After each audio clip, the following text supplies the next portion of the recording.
Honestly, I think that my streaming app is somehow at the mercy of something else. But maybe it just likes to peter out. Anyways, so yeah, pow. Let's do this again. Um,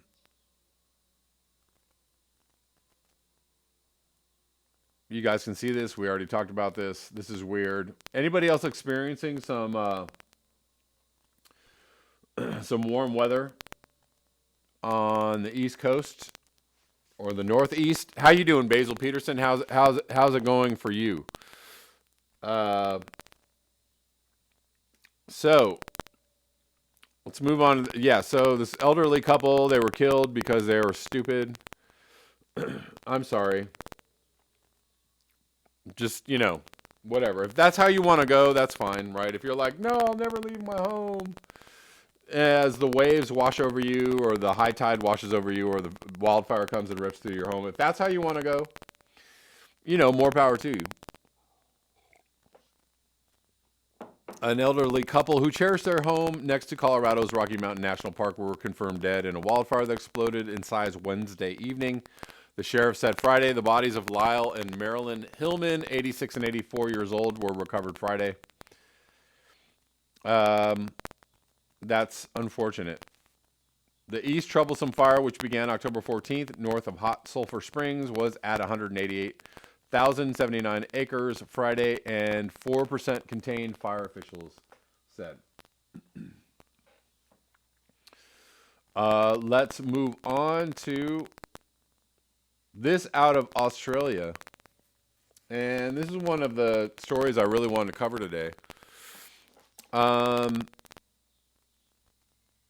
So we know that all governments and all militaries of the world know about climate change, know what a threat that it is. And they all understand that climate change is barreling down on us, and they're probably preparing for just this kind of a thing, right? And which is already being prepped with the military response to coronavirus. Anyways, government wants military response to climate change breakdown. This is from October 22nd. A bill being rushed through federal parliament is raising concerns that the government is preparing for a militarized response to climate breakdown. Lawyer and human rights advocate Kelly Tranter reports the hypocrisy is extraordinary. On the one hand, the coalition government reluctantly concedes that climate change exists at all and does little of substance to try to counteract it, right? So the government in Australia, just like many other governments, they know it exists, but they're basically kind of doing a half climate denier approach to climate change. Yet, on the other hand, it is dedicating substantial resources to establish a wide-ranging and powerful authority to tackle what it sees as the perceived threat of disaster from climate change. A bill being rushed through Parliament, the Defense Legislation Amendment Bill 2020, is raising concerns that the government is preparing for a militarized response to climate breakdown.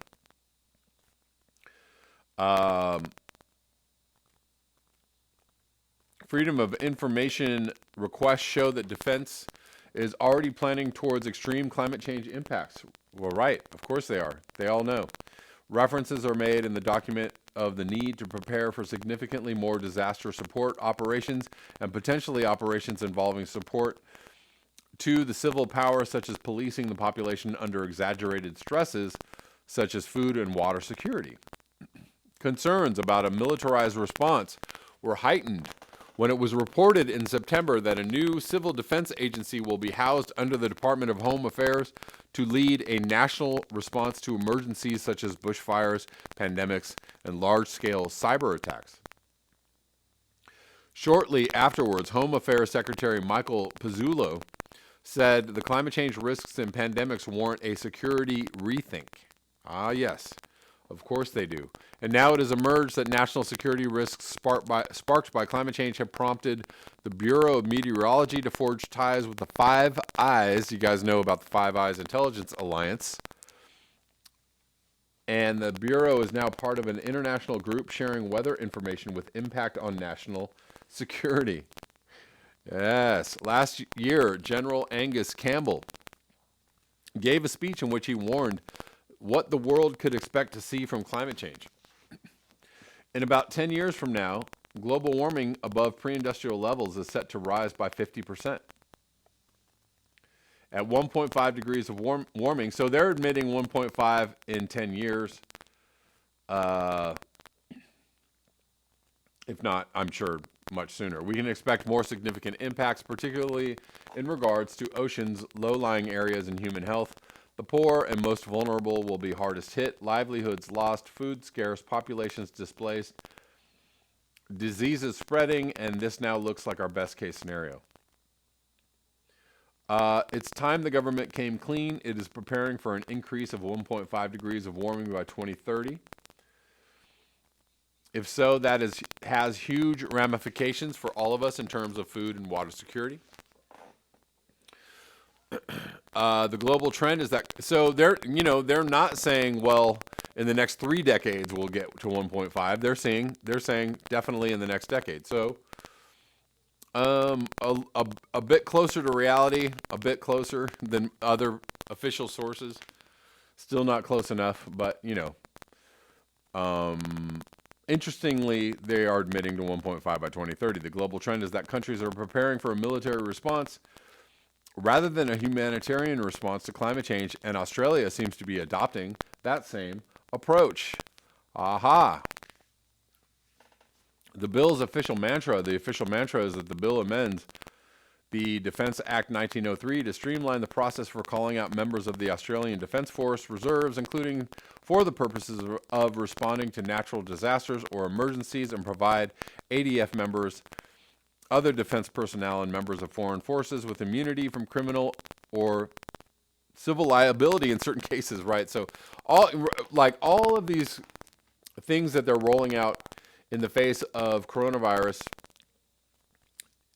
and climate change and whatever other disasters you want to lump under the umbrella, all of these things are coming with immunity from being responsible for any of your actions, right? Legal actions and whatnot. So everybody's going to be, immunized from any kind of legal responsibility for anything in the future, because it's all going to fall under these, coronavirus response edicts and climate change response edicts, et cetera, et cetera.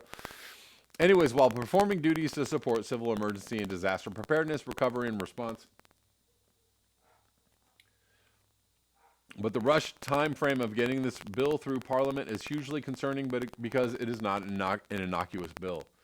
It was only introduced to Parliament 7 weeks ago, progressed to the Senate on October 6th, was referred to the Senate Foreign Affairs, Defense and Trade Legislation Committee 2 days later, and has allowed just 7 days for public written submissions to be received by October 15th, already passed, with the final report to be handed down on November 4th.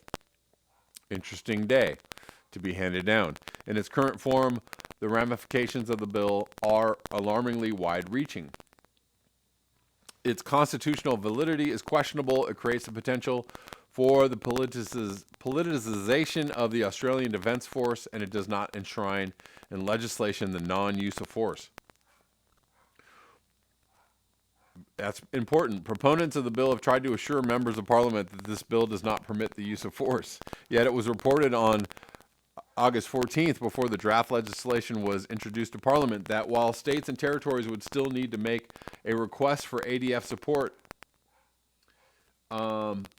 government sources with knowledge of the potential legislation say that the changes will make it easier to deploy the military and clearly set out its roles and responsibilities. This would likely include giving defense personnel greater legal protections in the event they have to help police search a property or detain someone.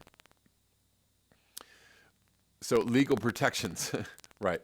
And if anybody's been paying attention to what has been going on in Australia with their lockdowns and security measures around coronavirus in Australia, they've been actually coming to people's homes and arresting them for inciting the flaunting of the lockdown laws, right? So anybody who's going to protest, anybody who's not wearing a mask, people who are telling other people not to wear a mask or to protest what's going on with coronavirus, they are literally coming to people's houses and arresting them.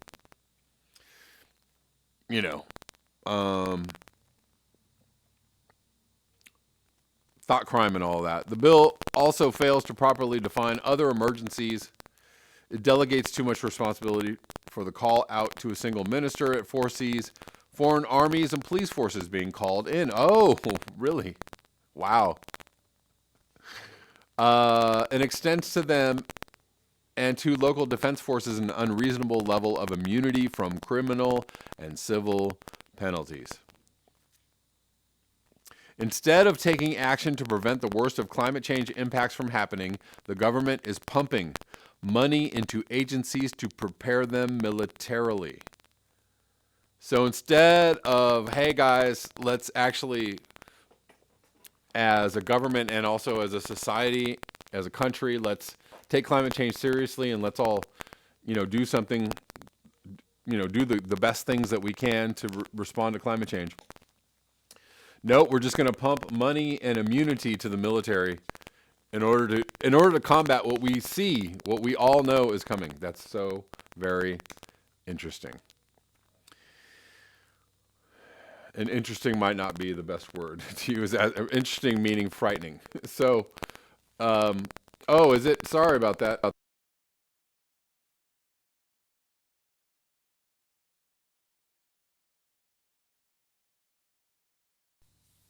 Should be better now.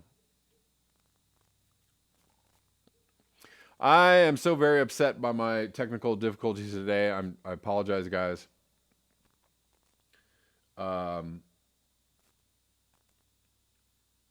Very, very frustrating. Yep. Anyways. Well, that was the story that I really wanted to cover, and it probably sounds like crap, and I apologize. But I'm not going to go back and cover it, because it's already...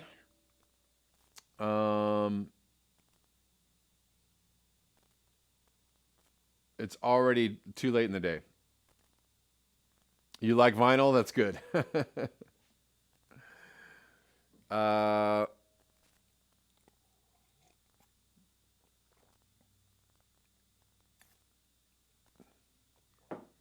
Yeah, no, it just random technical glitches that happen, and that's how I deal with it. Unplug, replug, it all works out. Okay, so we haven't covered this story. We have not covered the story. I don't know why not. Earth just had its hottest September on record, especially since this story is 10 days old. Or maybe we did. Maybe we did in passing. Why can't I remember covering the story? Anyways, this is from NOAA. Earth just had its hottest September on record. With 3 months left, 2020 could rank among the 3 warmest years on record for the globe. Indeed, unprecedented heat around the world vaulted September 2020 to the hottest September since 1880. According to scientists at NOAA's National Centers for Environmental Information, the month's warmth also contributed to 2020's trend as a remarkably hot year. The year-to-date global temperatures running second highest in the 141-year climate record. Below are more facts and stats from NOAA's latest monthly global climate report. So the average global temperature in September was 1.75 degrees Fahrenheit, or 0.97 Celsius, above the 20th century average of 59. That's the 20th century average of 59 degrees Fahrenheit. This surpasses the average global temperatures for both September 2015 and 16 by 0.02 of a degree C, which previously tied for the hottest Septembers on record. The 10 warmest Septembers have all occurred since 2005, with the 7 warmest Septembers occurring in the last 7 years. The year-to-date average global temperature was the second hottest on record. The year-to-date average of global temperature was the second hottest on record at 1.02 degrees C, above the 20th century average. That's the 20th century average. This is only 0.04 of a degree C shy of the record set for the year to date of 2016. So we're very close to 2016 for hottest year yet. The Northern Hemisphere's YTD temperature tied with 2016 is the hottest on record, with the Southern Hemisphere saw its 4th hottest year to date. So let's look at some of the selected significant climate anomalies and events on this graph. Let's see. We had